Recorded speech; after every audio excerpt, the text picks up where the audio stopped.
কৈলাসহরে ধৃত দুই রোহিঙ্গা এরা রাঙ্গাউটি সীমান্ত দিয়ে অবৈধভাবে ভারতে অনুপ্রবেশ করে। দুজনের নাম মোহাম্মদ তাসিম এবং মোহাম্মদ উসমান।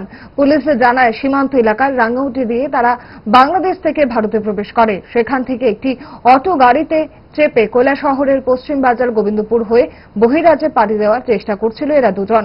কৈলাসহর থানার পুলিশ গোপন সূত্রের খবরের ভিত্তিতে বৃহস্পতিবার সকাল 10টা নাগাদ কৈলাসহর রামকৃষ্ণ মহাবিদ্যালয় রোডে এদের আটক করে। পাশাপাশি অটো চালক আমিনুল হককেও পুলিশ আটক করে। এই অভিযানে মুখ্য ভূমিকায় ছিলেন ভারপ্রাপ্ত মহকুমা পুলিশ আধিকারিক উৎপলেন্দু দেবনাথ, ইন্সপেক্টর ডিআইবি বিকল দেববর্মা। তবে পুলিশের প্রাথমিক তদন্তে জানা গেছে দুই রোহিঙ্গা নাগরিক উত্তরপ্রদেশের দেওগ্রাম যাওয়ার পরিকল্পনায় ছিল। বর্তমানে ধৃত দুই রোহিঙ্গা সহ অটো চালককে জিজ্ঞাসাবাদ করছে পুলিশ।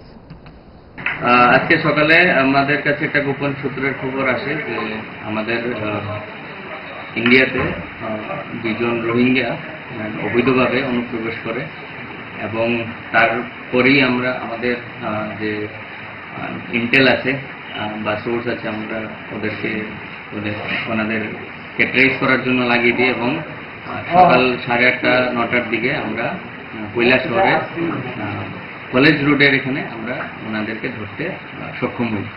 তো ওনাদেরকে দুজন ছিল আর একজন অটো ড্রাইভার যে ওনাদেরকে নিয়ে যাচ্ছিল।